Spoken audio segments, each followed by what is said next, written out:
जब कोई उपासक मन और अहंकार इनको ठीक कर लेता है, तब वो जान पाता है कि मैं आत्मस्वरूप हूं। मन ही बंधन और मोक्ष का कारण बताया गया है। यदि आपका मन देह भाव से विषयों में विचरण करता है तो आप चाहे भगत हो, चाहे ज्ञानी हो, चाहे योगी हो, चाहे कर्मयोगी हो, कुछ नहीं है।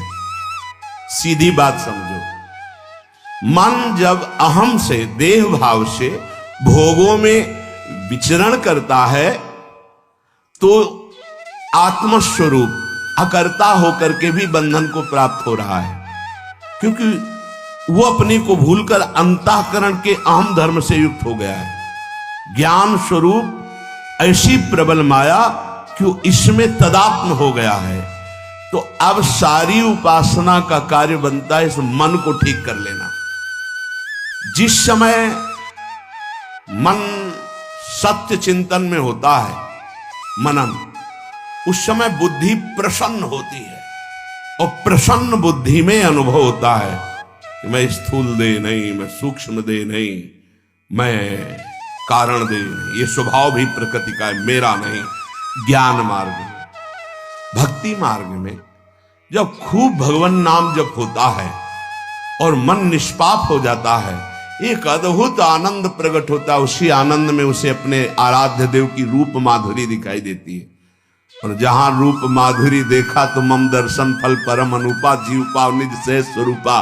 वो अपने भाव देह को प्राप्त होकर अपने आराध्य देव की समीपता को प्राप्त हो जाता है। ये बहुत भ्रम बैठ गया है मूढ़ता के कारण कि ये शरीर मैं हूं और ये शरीर के भोग जितना मैं भोगूंगा सुखी हो जाऊंगा। बहुत बड़ा भ्रम है और इसमें प्रायः सब लगे हुए, कोई बिरला इस भ्रम से अलग हो पाता है। निर्मल तेजोमय भगवत स्वरूप आपका स्वरूप है। ये मैं हूं इस शरीर को मानने के कारण आप विविध नामों में, विविध रूपों में फंस गए। ये शरीर का अभिमान, इसी से आपको काम सताता है, क्रोध सताता है, लोभ सताता है, मोह सताता है, मद सताता है, मत्सर सताता है। किसमें? देहाभिमान में। मैं नाना प्रकार की नीच गतियां प्रदान करने वाला ये मैं अंतःकरण का जीव की दुर्गति कर देता है। जैसे अभी सब दुर्गति ही हो रही, बुद्धि अभिमान से युक्त हो जाती है। मैं पुरुष हूं, मैं स्त्री हूं, मैं धनवान हूं, मैं गुणवान हूं, मैं विद्वान हूं। बस वो इस माया के नाटक में फंस करके पूरा जीवन बर्बाद कर देता है। जिस प्रकार सूर्य के तेज से उत्पन्न हुए प्रकाश से कोहरा और अंधकार छिन्न भिन्न नष्ट हो जाता है, ऐसे गुरु के वचनों से प्रकट हुए ज्ञान से उपासक इस माया के अविद्या जाल को नष्ट कर देता है। फिर अपने आप को देखता है भगवत स्वरूप। ये परमानंद का मार्ग कहीं ये किसी क्रियाओं के द्वारा प्राप्त नहीं होता। ये गुरु वचन से सुन करके विचार पूर्वक बस मानी हुई मान्यता को त्यागना है। ये जब तक पंच कोशों का त्याग नहीं हो जाता तब तक वो परमानंद को नहीं प्राप्त होता। 3 शरीर और 5 कोश। 3 शरीर सुना, स्थूल शरीर, सूक्ष्म शरीर, कारण शरीर। पंचकोश पहला है अन्नमय कोश। देहोयमन्न भवनोन्नमयस्तु कोश चान्नेन जीवित विनश्यत् तद्विहीनः त्वक्चर्म मांस रुधिरास्तु पुरीश राशिर्नायं स्वयं भवितु मर्हति नित्य शुद्धः। जिससे अन्न का पोषण होता है उसे अन्नमय कोश कहते हैं। वो है ये शरीर। ये अन्न का तात्पर्य होता है जिसके द्वारा हमारे शरीर का पोषण होता है। जल के द्वारा होता है, अन्न के द्वारा होता है, वायु के द्वारा होता है, आदि आदि। त्वचा, चर्म, मांस, रुधिर, अस्थि और मलमूत्र बनाने वाला ये अन्नमय कोशमय नहीं हो सकता।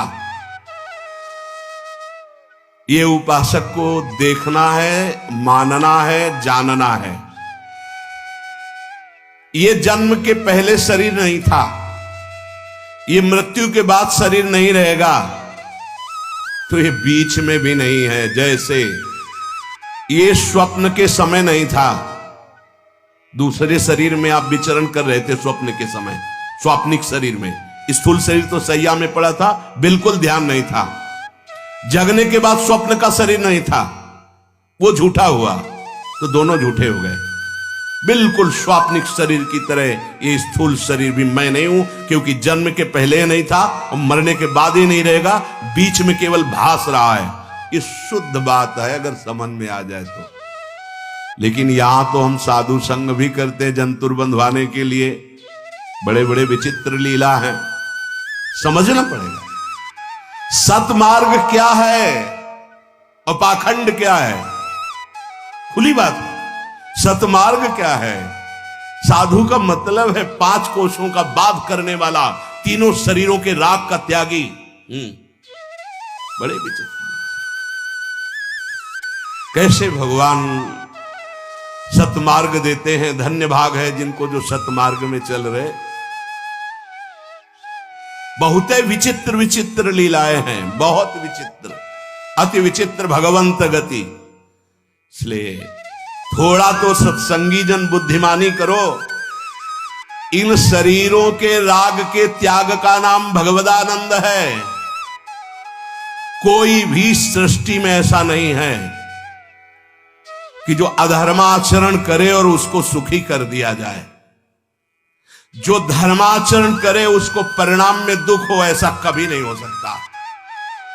और जो धर्म अधर्म दोनों से ऊपर उठकर भागवत धर्म या प्रेम धर्म में है, वो भगवत साक्षात्कार करता है। कलयुग है, बहुत है नाटक नौटंकी जो है, धर्म विरुद्ध आचरण, एकदम शास्त्र विरुद्ध आचरण, एकदम शास्त्र विरुद्ध। तस्मात् शास्त्रम प्रमाणम ते कार्या कार्यो व्यवस्थितौ, ऐसे भी बोला जा सकता है, लेकिन ये रखे इसीलिए है तस्मात् शास्त्रम प्रमाणम ते। रोड बना उसके इधर उधर भटकना नहीं, सीधे मार्ग में चलो। तुम्हारी क्रिया शास्त्र प्रमाणित होनी चाहिए। ऐसा शास्त्र में लिखा है, ऐसा आयुर्वेद में लिखा है। अगर नहीं लिखा है तो पाखंड कोरा क्यों? पर बुद्धि का यह सारा खेल है। देह और उसके धर्म और उसके कर्म और उसकी अवस्थाएं, ये मैं कभी नहीं हो सकता। देह और देह के धर्म और देह के कर्म और देह की अवस्थाएं जो परिवर्तनशील है, वो मैं कभी नहीं हो सकता, क्योंकि मैं एक रस सच्चिदानंद हूं। सच्ची बात, ये हड्डियों का मांस का लिथड़ा कभी सच्चिदानंद नहीं हो सकता। ये मल और मूत्र बनाने वाला कुत्सित देह कभी सच्चिदानंद नहीं हो सकता। ये मरने और जन्मने वाला शरीर कभी सच्चिदानंद नहीं हो सकता। और मैं सच्चिदानंद हूं। अंश कहने का मतलब पूर्ण का अंश पूर्ण होता है।